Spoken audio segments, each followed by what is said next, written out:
మిరాయితో ఘన విజయాన్ని అందుకున్న తేజ సజ్జా ఇప్పుడు వరుస ప్రాజెక్ట్స్పై దృష్టి పెట్టాడు. 2 వరుస బ్లాక్బస్టర్లతో తన క్రేజ్ పెంచుకున్న ఈ యంగ్ హీరో తనకు పేరు తెచ్చిన జాంబిరెడ్డి మూవీకి సీక్వెల్కి గ్రీన్ సిగ్నల్ ఇచ్చాడు. దీని తర్వాత మిరాయి 2ను కూడా ప్లాన్ చేస్తున్నట్లు సమాచారం. ప్రస్తుతం ఈ 2 ప్రాజెక్టులు తేజ చేతిలో ఉన్నాయని సినీ వర్గాలు చెబుతున్నాయి. ఇవి పూర్తయ్యాక జై హనుమాన్లో నటించనున్నాడని టాక్ వినిపిస్తుంది. మిరాయితో స్టార్ హీరోలు సైతం కుళ్ళుకునేలా అద్భుత విజయాన్ని అందుకున్నాడు యంగ్ హీరో తేజ సజ్జా.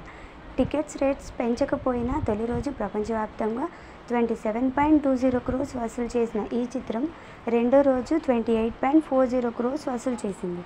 మొత్తంగా 55.60 crores వసూలు చేసి 2 రోజులకే 50 crores క్లబ్లో చేరింది.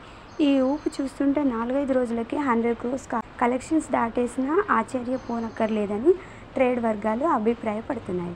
అటు నార్త్లో తొలి రోజు తక్కువ కలెక్షన్ సాధించిన ఈ చిత్రం రెండో రోజు బలంగా పుంజుకుంది. పెద్ద స్టార్ల సినిమాలే కలెక్షన్లను సాధించడానికి నానా తిప్పలు పడుతుంటే ఓ చిన్న హీరోకి ఈ రేంజ్ కలెక్షన్స్ వస్తున్నాయంటే అంతా కంటెంట్ మహిమ అన్న టాక్ వినిపిస్తుంది. హనుమాన్తో పాన్ ఇండియా రేంజ్లో హిట్ కొట్టి 300 crores క్లబ్లో చేరిన తేజ సజ్జా మిరాయితో ఆ రికార్డులను తిరగరాసే పనిలో పడ్డాడు. దీనిపై మీరేమనుకుంటున్నారో కామెంట్ చేయండి ఫ్రెండ్స్.